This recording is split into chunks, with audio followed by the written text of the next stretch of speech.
Hi guys, magandang araw. Gusto ko lang i-share sa inyo kung paano ko nag-self-medicate, napagaling yung sarili ko, no, using Botany IV, no. So ito 'yon, no. Last August 3, no, I did my first swab sa VRP Hospital sa Mandaluyong, no. Prior to that, nung I think July 30, Thursday night, nawalan na yung pang-amoy ko at yung panlasa ko. So, medyo nababother na ako. Although, I tested negative sa rapid, no, 2 times. Pero pagdating nung August 3, nagpa-swab na ako, no. So, after ko magpa-swab, kinontak ko kagad si Cap Rayval, no, para mabigyan ako nga nitong Botany IV because I'm kinda para bang worried na ako because I know I have the virus. So after that, after 3 days, lumabas nga yung results ko from VRP Hospital and it showed na RNA detected, or meaning positive ako for COVID-19, no.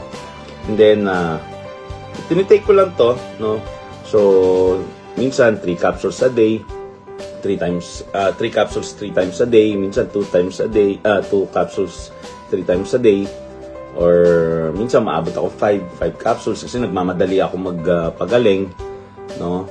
And then after 9 days, nagpa-reswab na ako and galing, I tested negative for it, no. So ito 'yon. So yan, kita niyo ba? Not detected na ako. This is yung second swab ko collected August 12. So there is a good chance na after 3 days kung tinitake tong Botany, baka negative na ako.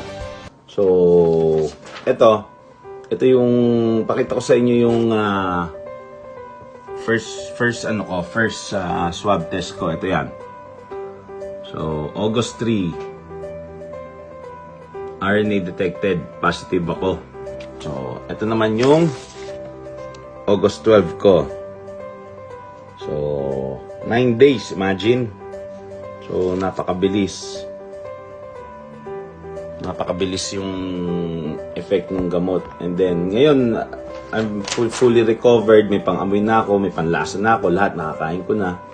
So, gusto ko lang magpasalamat kay Cap Rayval for bringing this to the people, kay Cap RD Galera, and the people behind the Nanosci, no.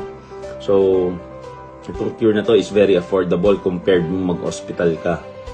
So, okay to. Thank you very much, guys.